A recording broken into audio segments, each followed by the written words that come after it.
திருக்கோணேஸ்வர விவகாரத்தில் குழப்பத்தை ஏற்படுத்த வேண்டாம், நாடாளுமன்ற உறுப்பினர் செல்வராசா கஜேந்திரன். கட்டுநாயக்க விமான நிலையத்தில் சிக்கிய இளம் வர்த்தகர் 4 கோடி ரூபாவுக்கும் அதிக பெறுமதியுடைய தங்கம் கைப்பற்றப்பட்டது. இந்திய ராணுவம் இலங்கைக்கு வருகை. இலங்கையில் இணையச் சேவைகளை வழங்க எலான் மஸ்கின் ஸ்டார்லிங்க் நிறுவனத்துக்கு அனுமதி.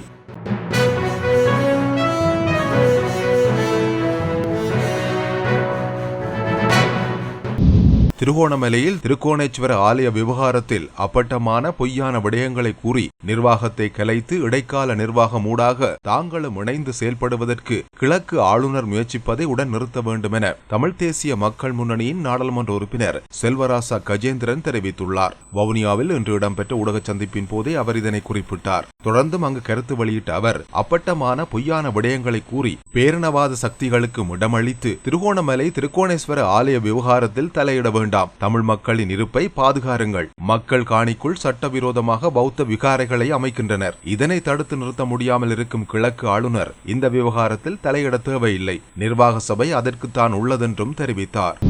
43 மில்லியன் ரூபாய் பெறுமதியான 16 தங்க பிஸ்கட்டுகளை சட்டவிரோதமான முறையில் கடத்தி வந்த வர்த்தகர் ஒருவர் இன்று காலை கைது செய்யப்பட்டுள்ளார். கட்டுநாயக்க விமான நிலையத்தின் வருகை முனையத்தில் வைத்து சுங்க போதைப் பொருள் கட்டுப்பாட்டு பிரிவின் அதிகாரிகள் இந்த நபரை கைது செய்துள்ளனர். சந்தேக நபர் காலி பிரதேசத்தில் வசித்து வரும் 28 வயதுடைய வர்த்தகர் எனவும் அவர் அடிக்கடி வெளிநாட்டுக்கு பயணிப்பவர் எனவும் தெரிவிக்கப்பட்டுள்ளது. அவர் இன்று காலை 6:05 மணியளவில் துபாயிலிருந்து ஸ்ரீலங்கா ஏர்லைன்ஸ் விமானமான UL 226 மூலம் கட்டுநாயக்க விமான நிலையத்தை வந்தடைந்துள்ளதோடு தனது கைப்பையில் இந்த தங்க பிஸ்கட்டுகளை மறைத்தும் வைத்திருந்துள்ளார். இந்த தங்க பிஸ்கட்டுகள் 8 வீதம் 2 பொதிகளாக பொதியிடப்பட்டு கொண்டு வரப்பட்டுள்ளன.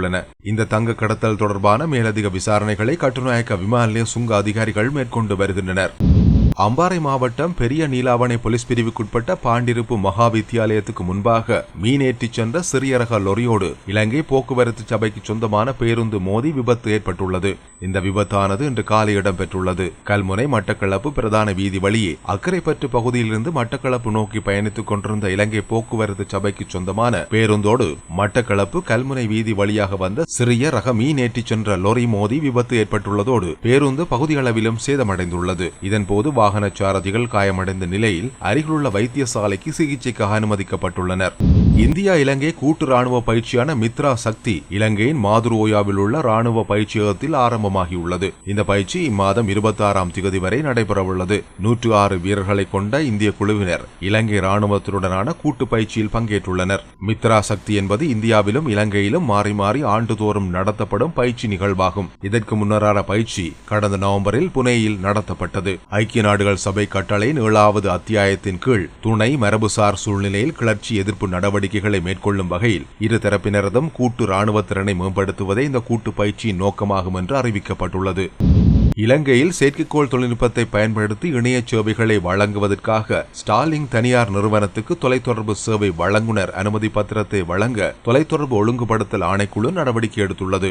1991ஆம் ஆண்டின் 25ஆம் இலக்க இலங்கை தொலைத்தொடர்பு திருத்தச் சட்டத்தின் பிரிவு 17(2) கீழ் இலங்கை தொலைத்தொடர்பு ஒழுங்குபடுத்தல் ஆணைக்குழுவினால் இந்த அனுமதி பத்திரம் வழங்கப்பட்டுள்ளதோடு இம்மாதம் 12ஆம் திகதி முதல் இந்த அனுமதி நடைமுறைக்கும் வந்துள்ளது. ஜனாதிபதி ரணில் விக்ரமசிங்கவுக்கும் உலக புகழ்பெற்ற வர்த்தகர் எலான் மஸ்கிற்கும் இடையிலான சந்திப்பு அண்மையில் இந்தோனேஷியாவில் நடைபெற்றிருந்தது. எலான் மஸ்கிற்கு சொந்தமான ஸ்டார்லிங்க் வலையமைப்போடு இலங்கை இணைப்பதற்கான விண்ணப்ப செயல்முறையை விரைவுபடுத்துவது குறித்து இதன்போது கலந்துரையாடப்பட்டிருந்தது. இதன் விளைவாக செயற்கைக்கோள் தொழில்நுட்பத்தின் மூலம் இலங்கையில் இணைய வசதி சேவைகளை வழங்க ஸ்டார்லிங்க் நிறுவனத்துக்கு அங்கீகாரம் வழங்கப்பட்டுள்ளது. இலங்கையில் தற்போதுள்ள ஃபைபர் தொழில்நுட்ப இணைய சேவையை விட இந்த இணைய சேவையானது பல மடங்கு வேகமானது என்பதனால் உலகில் உள்ள எந்த இடத்திலிருந்தும் இந்த சேவையை பெற்றுக் கொள்ள முடியும். இதனால் எதிர்காலத்தில் இலங்கையின் தொழில்நுட்ப துறையில் சிறந்த சூழல் உருவாகும் என தொலைத்தொடர்பு ஒழுங்குபடுத்தல் ஆணைக்குழு சுட்டிக்காட்டியுள்ளது.